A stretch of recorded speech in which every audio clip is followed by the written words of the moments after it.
Hi guys, welcome to my channel. My name is Jessie Jagpal, and today, if you're not familiar with my channel, I typically do a balloon pop, and then I do a horror story, a mystery of some sort when I tell my stories, okay?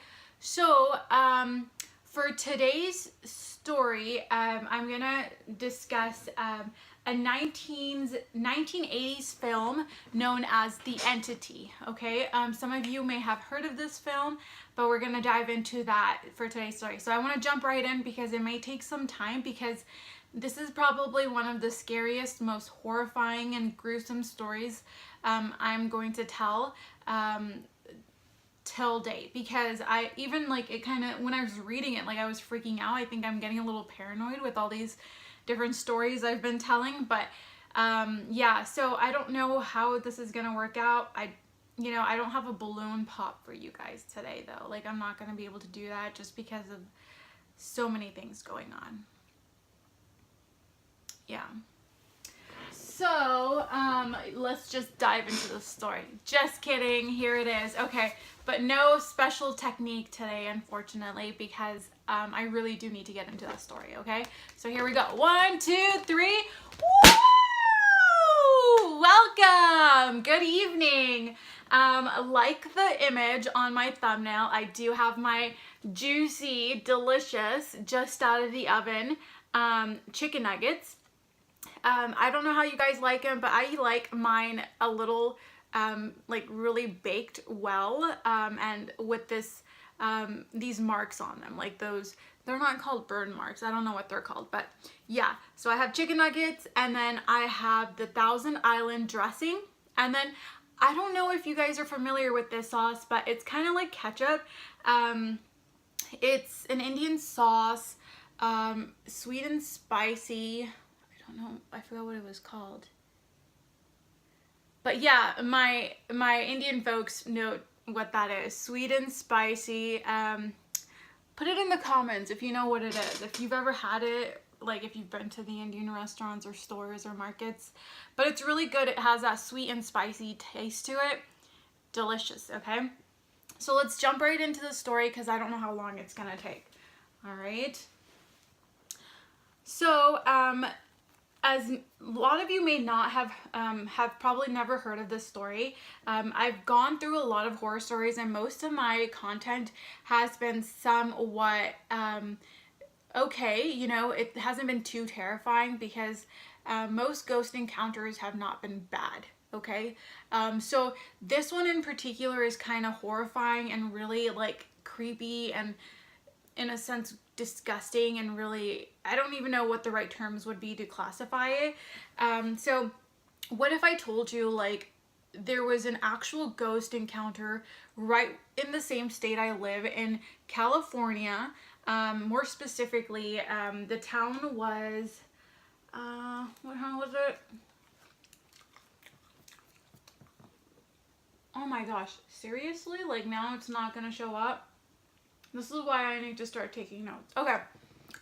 Culver City, California. This woman, Doris Byther, lived in Culver City, California, and in the early, mid-early 1970s, okay? Yay, chicken nuggets. And she lived in a small house with 4 of her sons, okay? She had 4 sons. It was her. No reporting of a husband or spouse. And what happens is, from 1974 onwards until her death in 1999, this woman was experiencing ghosts wherever she went, okay? So these ghosts weren't just any ghosts. They, in a sense, were demons of some sort, because they were inflicting actual pain on this woman, okay? By pain, I mean like actual pain, not just to her, but also her kids, you know, her 4 sons. The reason the movie, if you haven't seen it, it was released in the 1980s. It's called The entity does not do justice of what this woman actually experienced. It was so horrifying that during her last years of her life, she made her best attempt to not discuss this incident with anybody. Whether it was media, whether it was these ghost investigators, whomever came to her to ask questions, she didn't answer anyone's question. And there's a reason for that too, okay? So, when this family lived in this home, they regularly, by regularly, I mean daily, each night, this mother, this woman was tortured, and there was physical abuse. By physical abuse, I don't want to get into detail of like what the living do as physical abuse. So all of that. She was slapped, she was punched, she was kicked, she was thrown across the like house, across the room, you know, just like she was some piece of paper or small little object. It was so bad that the family over time got accustomed to it.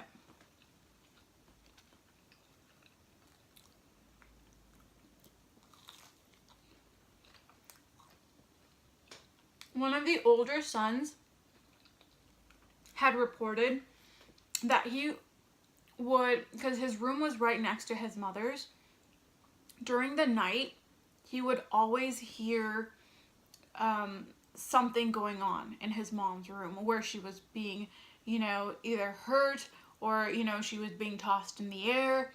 Whatever the, whatever was going on, he would constantly hear it, you know. Whenever he tried to intervene or try to help his mom, what was that? See, I'm already like freaking out. But whenever he tried to help her, like these spirits would come after him and do the same with him, where he was, you know, lifted into the air and tossed across the room. Okay? When people like medical professionals and psychiatrists were approached in today's medical field too, a lot of people turn to sleep paralysis. I'm sure you guys are very familiar with sleep paralysis. It's gained so much media exposure over the recent years. So for those of you that aren't up to date with the media and news, but sleep paralysis is where you,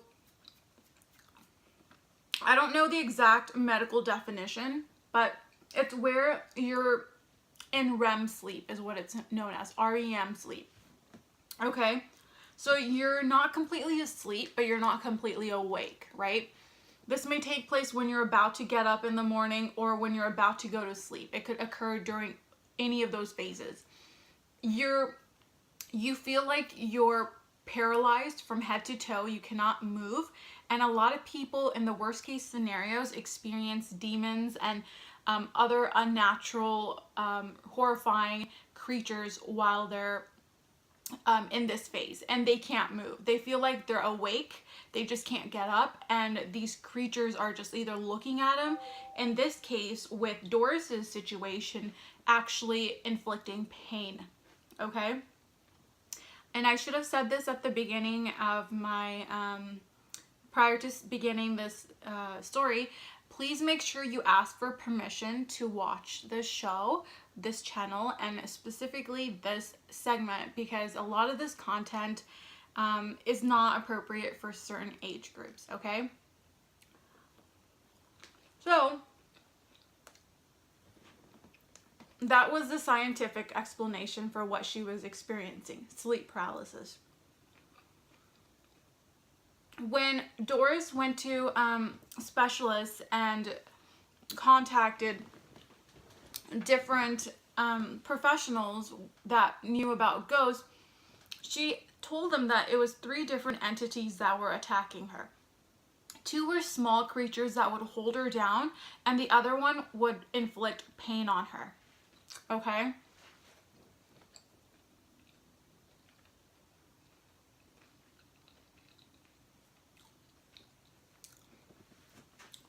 So to a sense, the act of harm and torture had become very normal for the family.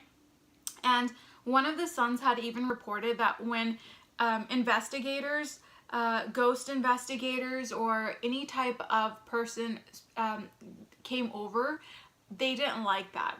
Like the boys thought it was worse if they had any type of a visitor or someone coming to take a look at these ghosts or these beings, because after they left, things just got worse. Like these beasts or these ghosts or whatever they were, they tortured, they hurt them a lot more after these people were gone from the home.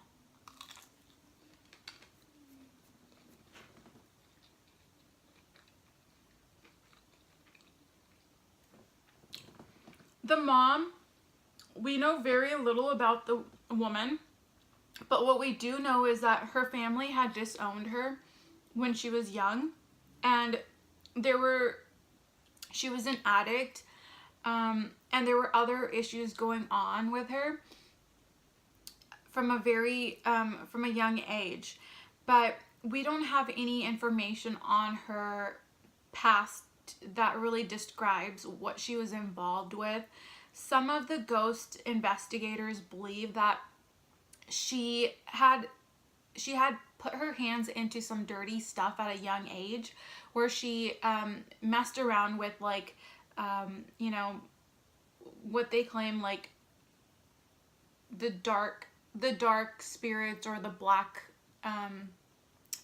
spirits, or witchcraft stuff. Oh my gosh, guys, my eyelash is gonna, like, fall off on me. The oldest son noticed, like, when they played music, more like specifically Black Sabbath or Uriah Heep, that the ghosts would start circulating, and things just kind of created a chain reaction where their whole house was just set off from music. More just those two particular songs or groups. You know, I don't know what type of music that is. Comment below if you know what Black Sabbath or Uriah Heep is. I don't know. I think that was back in the 70s. I'm assuming like a rock band.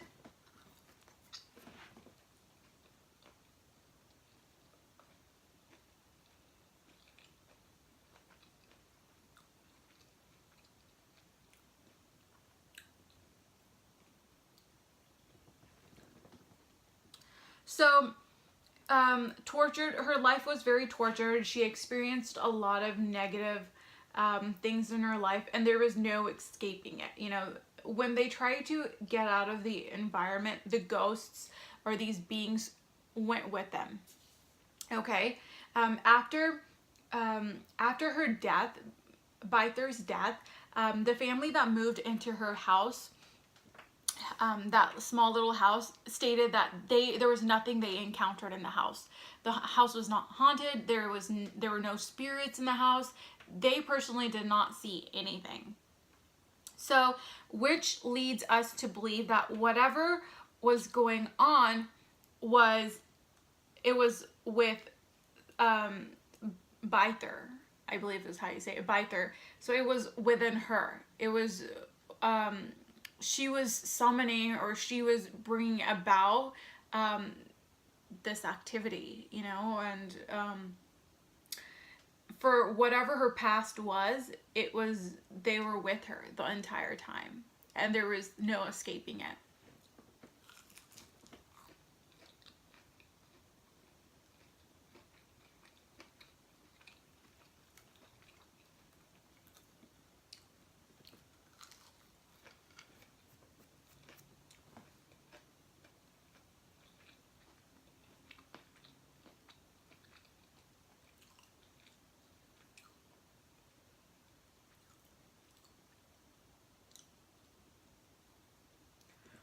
Now, a lot of people blame her addiction and her alcoholism to what she was experiencing, but like, I'm hearing things now, like, that's really creepy. Okay, but that didn't explain everything, because her, what the heck, my computer's acting up, but that didn't explain like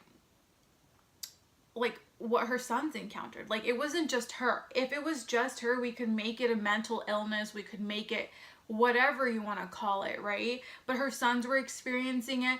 These ghost investigators that were called in, they were experiencing it. They noticed it too. So saying that it was sleep paralysis, or if it was just her, wasn't a good enough explanation to what she was encountering. Like, it was something else. And even though it wasn't attached to the house, it was unnatural. You know, it was ghosts. Some believe that she managed to open a portal within herself to another dimension, which is an also interesting perspective. Like what does that mean? Like, what did she do? Like, how do you open up a different dimension within? That's weird. I don't know how you would do that, but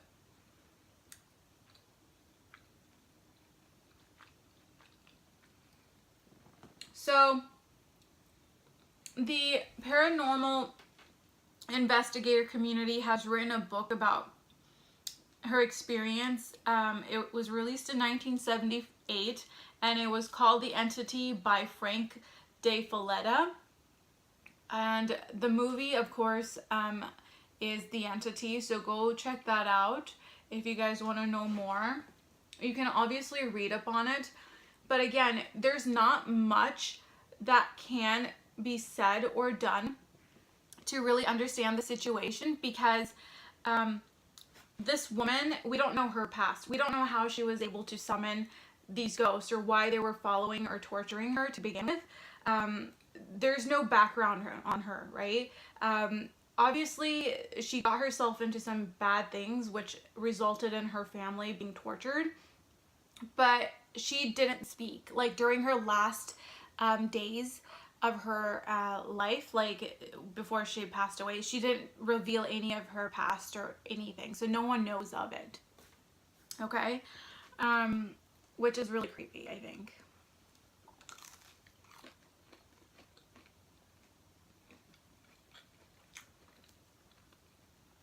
And the way the family kind of accepted the fact that all this was happening to them and really didn't do much about it, I almost have a feeling like the mom knew why it was happening. Like, I'm sure she was aware of doing something terrible. And where was her husband? What happened? Like, we don't have any information on him. So, yeah. Yummy. Okay, guys, so I'm gonna go ahead and finish my chicken nuggets. And that was it. I thought it was gonna take longer than it did. So, I didn't want to go into too much detail. I did spend a lot of time reading up on it, but I was kind of freaking myself out because the lights were turned down and it got really dark real quick, and I started hearing things, and so I think I'm getting paranoid over the whole idea now, and like, I don't know. So I made that kind of quick. I hope you guys have a wonderful night, and I will see you tomorrow. Mwah!